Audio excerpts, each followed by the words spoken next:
I'm up. You're up. Okay. Hi, my fellow coffee connoisseurs. My name is Jillian, and what I have here is what I believe is the next week link. So shout out to Linnea and Pablo. Hey, Pablo. I did tell you this video's coming. Here it is. Good job to both of you explaining potential for calcium buildup or lime buildup. They're pretty much come from, you know, almost the same beginning. They both cause your buildup inside that can foul things out.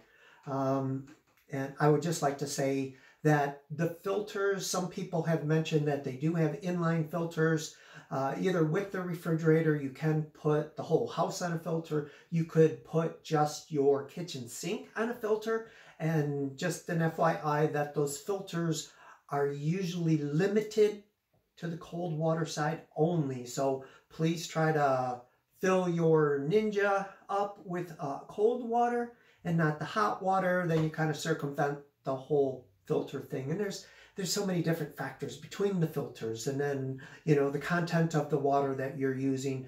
I would probably suggest, instead of using the C.R. Lawrence, if you think that's where you need to go, maybe get distilled water, just for safety. I'm gonna hedge on safety more than a aggressive cleaning product. I'm not opposed to them, but just kind of a little worried if somebody doesn't do, somebody mentioned they do like 20 flushes, but however long it sits in there, we got a lot of soft tubing running through these products, and I guess I would be worried about residuals hanging inside those tubing.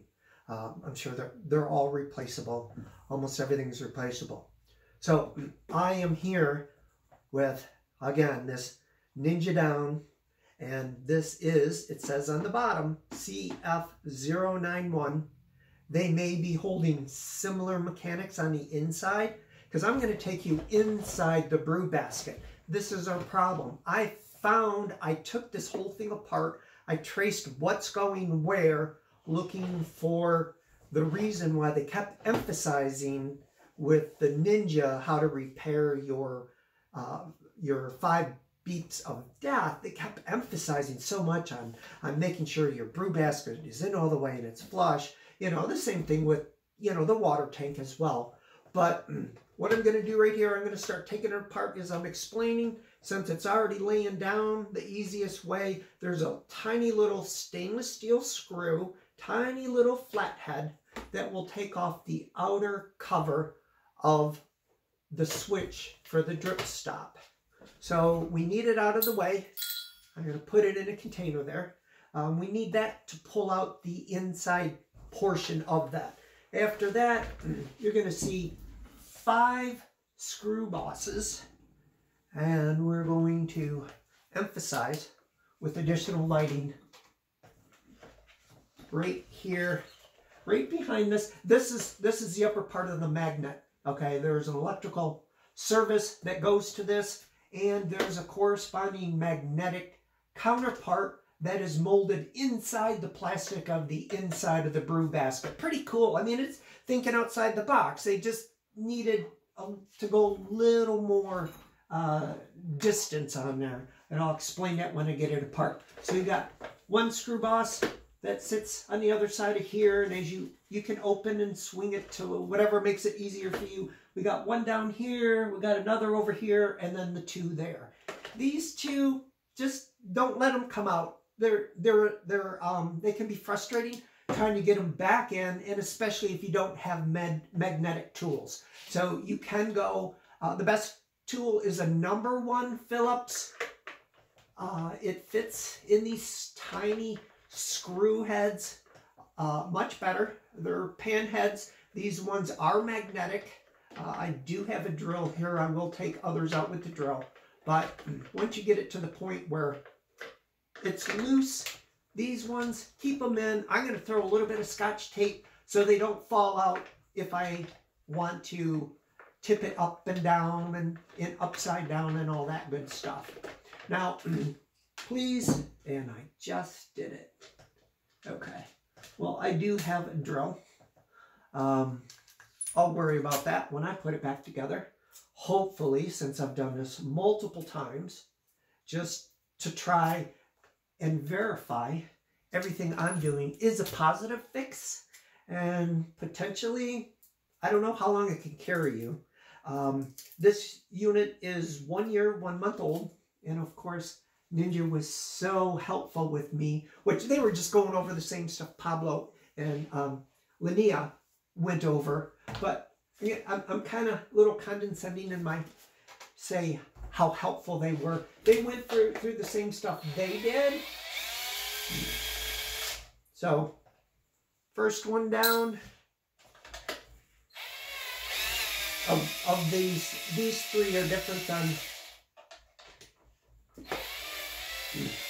the two that I tape behind there. Okay. Since I have to have a longer tip on it here, it doesn't always have the best magnetic capability. You know, go slow. Turn your chuck down to the lowest possible setting. This is, you know, steel screws going into iron screws going into plastic. It strips out pretty easy. I got this 18 volt turned down to number 1. So here we go. Once you get those 5 screws, you have quite the flexibility to move that out of the way. And then you can see here's the inner portion of this brew basket that never comes out. You do have your regular inner part that does come out for cleaning, and you know, whether you're using paper filters or the reusable screen, doesn't really matter. These still come out, but this part doesn't once it's all closed up. And you can pick that up, move it out of the way.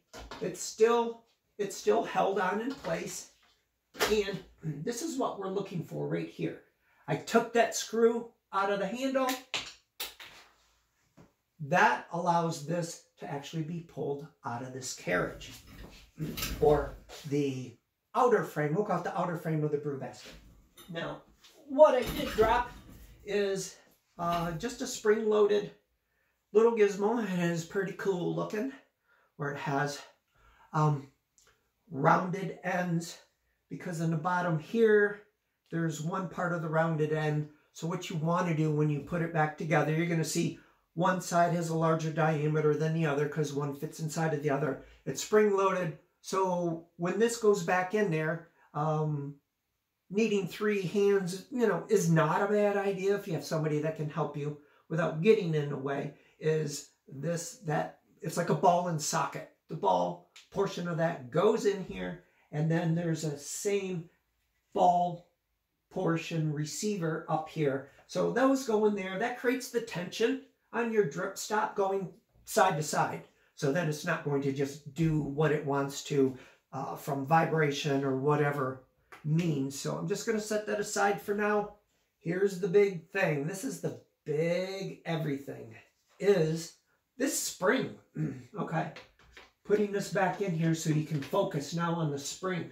This spring, when the drip stop is open, it's not in a stop position, this spring goes next to the screw boss. And what you'll find, just if you like a little background on what's going on, inside this molded plastic, what do we have? You can even hear it.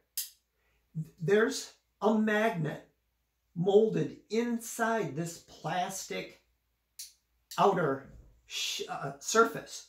So when I opened mine up, this lovely little spring was laying alongside of it, and it didn't fall down, except it does carry a very small little top piece I just call the black nipple, that it kind of helps guide it into place.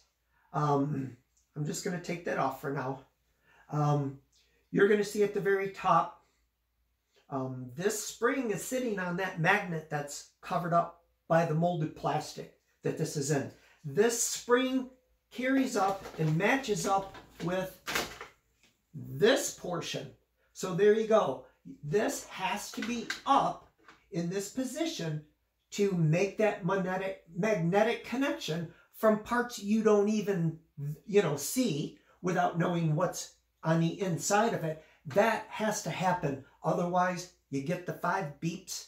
I did, when this thing was only a couple months old, I got the 5 beeps. I went online and I found a similar video to blowing out the lines, making sure they were good and clean. Yeah, it works. It's very helpful. But if you get to this part, because when I was being a little condescending about Ninja, they were trying to help me by offering me to buy a new unit for $169.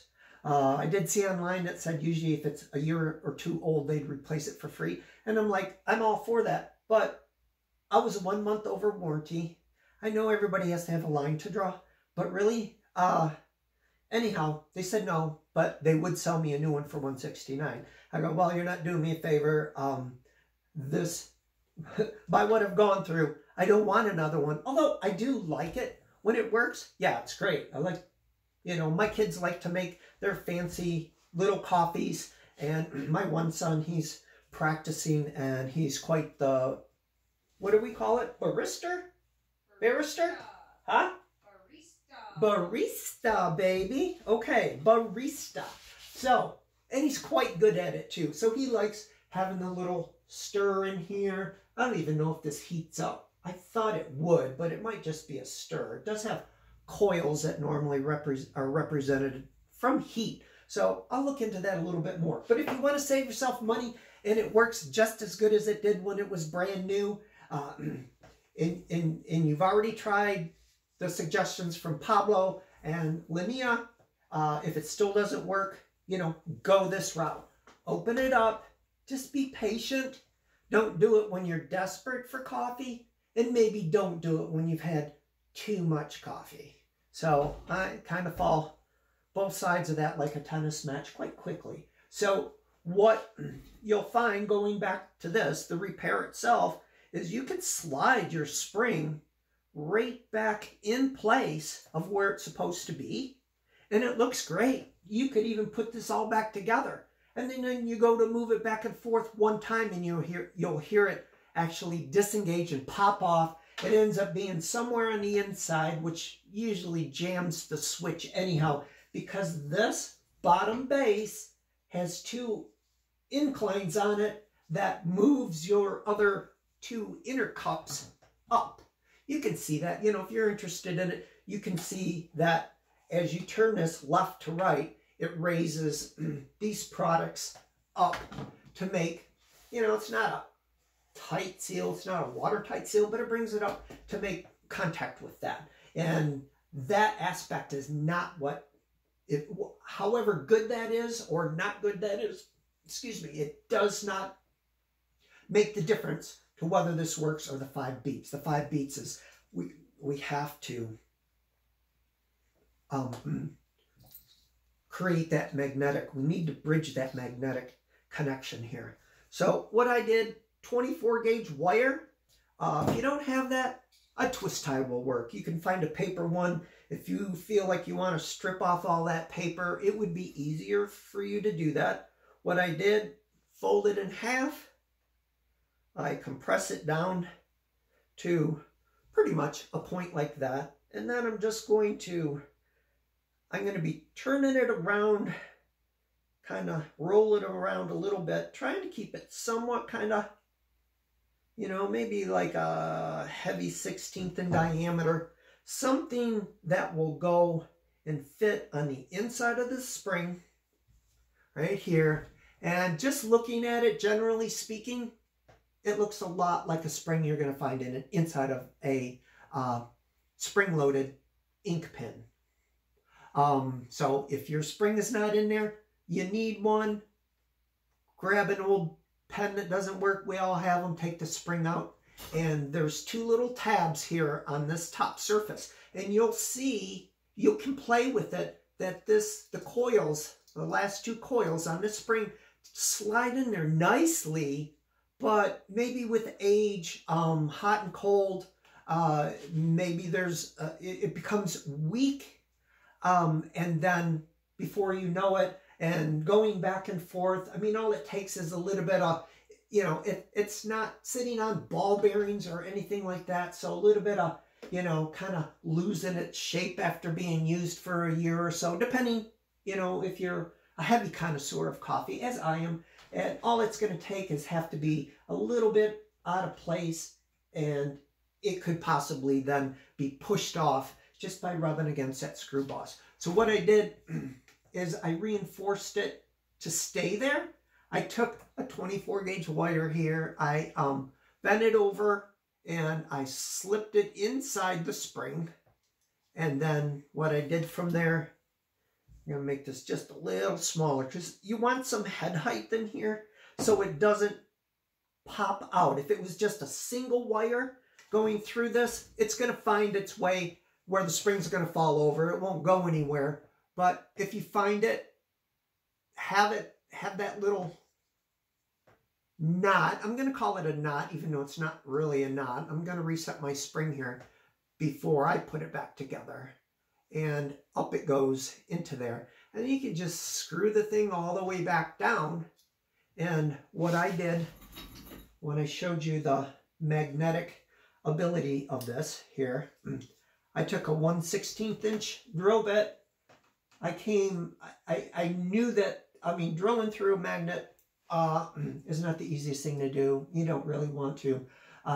You could take a 1/16 inch drill bit, drill adjacent here, and right through the top of that plastic, go down on the outside of the other side and try to match them so they're kind of the same. And then you're going to bring these, your two ends of your wire, and you're going to fish them through there kind of gentle. Try not to let them get all too tight yet. Try to move them evenly from one side to the other. It's slow, you know, requires that patience, but the tighter you can get this to hold against your spring and this other little tab, the better you're going to be, the better it's going to work long term. I'm going to make sure that my spring, because you can see, you know, the spring will come out, but get it back under where it's supposed to go. There we go. And then bring your wires down, and once you get them till they're almost tight, you know, start crimping them with some needle nose. And so they're very tight as you can get them there. Bring it through the bottom here and twist it. You know, just put the two wires evenly together and start twisting it. So trying to keep it even, otherwise, you know, it will jack your spring from side to side. I'm not too worried about that alignment. It's not that fussy, but I will, just to be fussy, because I can be, and I usually am, I will pull it out of that little tab. Yeah, it's going to happen. In, out, in, out. And just when you're about frustrated with it, you'll get it. I'm guessing that will be all I need. You know, I played with this so many times, taking it in and out. I got the spring a little out of sprung, should we say. I'm not worrying about that right now. It does the job. I put it back together. It works. And I'm going to show you right here that it does work, okay? Right in front of your eyes. And no splicing of the video, no replacing of the unit. And I just tuck those wires out of the way in here so they're not sticking out just for something else to bind possibly the movement on here. So I'm ready to go.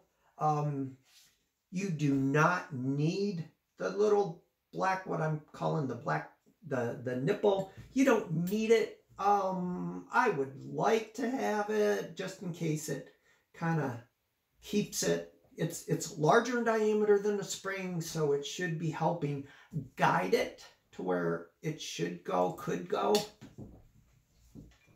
Let me see if I can tighten it. It's a little loose. And yeah, if I felt like waiting and maybe using some adhesive, some instant glue, just to keep it in place, then yeah, I'd probably be there. But if I can't get it, then I'm okay to let it go. But I did try to get it on there, because if the first thing comes off is going to be that piece, then there's no sense in it being there. Okay, hemostats are always good for all this tiny little stuff. Oh, here we go. Just gotta use my thumbnail to get it back into place.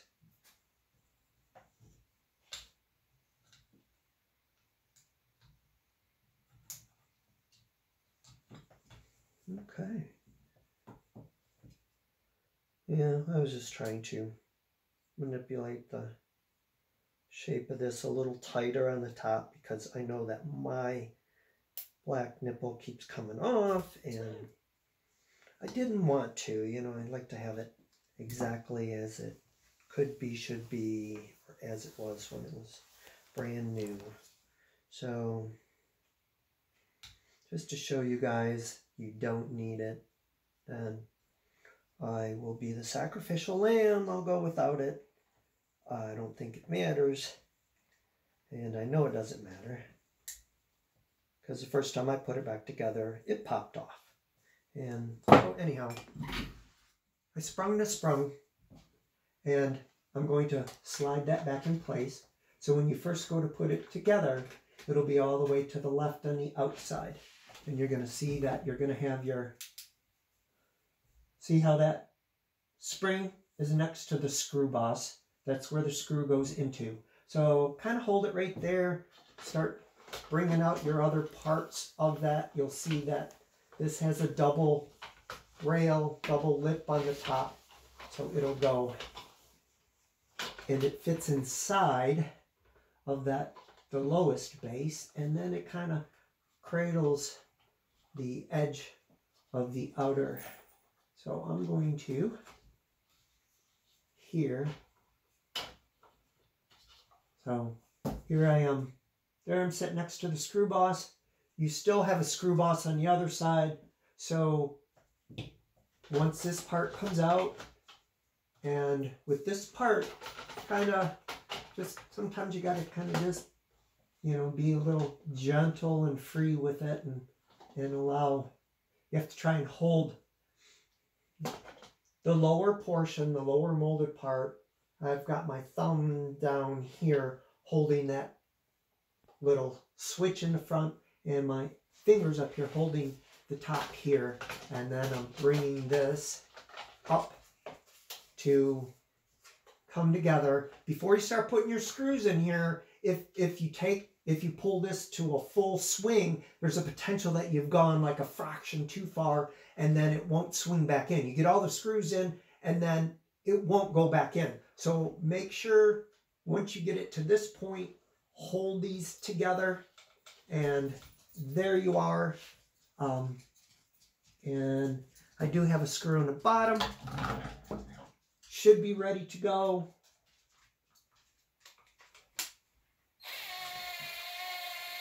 I'm going to take it slow. There we go. And utilize a reduction in the torque down to the lowest setting. This is the number 1 for this for 18 volts. So I got another little pan head going in there. There we go. That one works so well because you can certainly see it. And then we're going to get those last 3 screws, and then it's ready to go. So it's not really, it's kind of fussy. It's not really that hard to do. You can do it. Just have patience. If you're going to throw it away anyhow, you have nothing to lose, right? Maybe I've seen people parting out their stuff on eBay. Hey, if I knew that that somebody's basket worked and maybe their heater burned out and they don't want it anymore, I would buy it if I knew that it worked. So here we are with, I'm going to go back to old school manual screwdriver. So this one's still in place. So I'm really banking on the fact that the bottom one that did come all the way out, don't ask me why it just wants to jack out of alignment, but it has. It was like more trouble. That's why I don't even want them to come out. So, you know, you'll see the other half of the seam for this brew basket over here. As long as you see it looking like a seam and not a space, then you know that you're already in proper alignment. So we can come in there, put it back in there, and be kind of gentle with it to start, because these two screw bosses here will get jacked crooked. Then you can't get them out. Then you got to take out all the other ones out until you get to this one, and then you want to get them started before you put it together. So right now it feels good. There we go. I got confirmation. And so those are the 5 screws. I'm going to say extra part, don't need it. It would have been nice, but what the heck. Here we are. We're looking pretty much right back to the beginning. We got the little handle to go on there. Sometimes it is a little, it seems to be a little harder to get it to move to the side, but hey, it'll loosen up with time. But it does work. If I didn't like this spring, again, I'd go find one out of an ink pen. Or you could even take enough wire, as long as you make contact with that hidden magnet, and then it goes vertical. That's all you need. So, ta-da, we're done. We're there. I'm going to plug it in right here, so there's no loss of anything. And let me put my, I'm not going to put coffee in it. I hope that's okay with everybody. I'm going to put these back in. There we go. Still works like it's supposed to. There we go. You see it go up. That's part of that bottom base that has those 2 inclines on there. I mean, there's a little clicking in there. Why? I don't know. I don't care. It can click forever as long as it makes coffee for me. So I already have my water reservoir hooked up. We're ready to go. And the moment we've all been waiting for. Power's on. I will brew a full, love my coffee on the rich side. And please, before you get started, touch the side of this. I've noticed that it stays warm even if I haven't used it. I don't know if it's a function of I've left the power on even though it's not being operational, that the inside stays warm in a standing ready position. But before you start touching this as you're turning it around, make sure you don't get yourself burnt. If you still have water in there, I have a towel here. I did like Pablo and Linnea did, you know, when I first, before I brought it out here, I tipped it upside down. I pushed down the little spring load feed here, which goes down into the heater. And then there's a, just for the heck of it, there's a tube that comes up here. And when you take this whole thing apart and you take this top off, then you see where that goes. You can see the magnet. You can see the wire. We also have a wire coming over here to our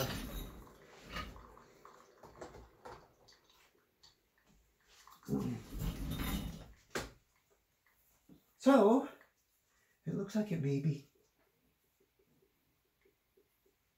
either it's rewarming or it's going to turn me into a liar because I've done it so many times. I don't know. I have had coffee with it. If I have to take it apart one more time, I'm going to get a longer spring. You can go to the big box stores. You can go to a good hardware store. You can buy springs separate. So, hopefully Ninja on their CF092, hopefully they fixed that spring portion.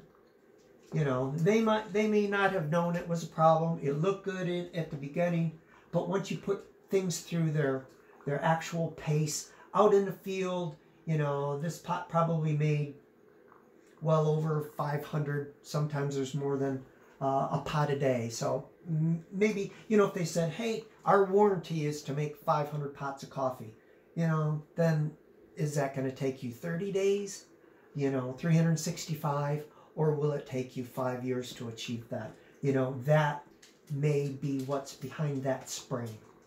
So maybe I just got something, you know, manufacturing, you know, does have errors. I worked for a manufacturer for 10 years, and, you know, there's a lot of basic fundamentals, foundations within that. And after that, it's only our mind that limits us. And like I said, if you're going to throw it away, make sure you're unplugged. Make sure it doesn't feel warm on the side. Make sure you tip it back and forth a couple times to get the water out. Once you tip it upside down and push that, you'll get water coming from here out. But then keep it held down, that plunger down. Bring it back to a vertical position, and you're going to get water that has traveled up to come down, just so you don't make a mess out of it. And please be careful that you don't get burnt with scalding water or touch a component that's hot, either the surface plate, or if you need to do what Pablo and Linnea said, you know, once you take the bottom off, you know, you could be touching inside this housing, and there are hot elements in there, very hot elements. So we're still going. I probably should have just stayed with the classic brew on there, just to, maybe it would go faster than the rich. Okay, so there we are. You know, comment on this if you need to fine-tune your direction. If you need some kind of alternative way to get the screw in there, I can show you how you tape around the head when you don't have magnetic tools available to you. So please, anybody, you know, single women, whatever.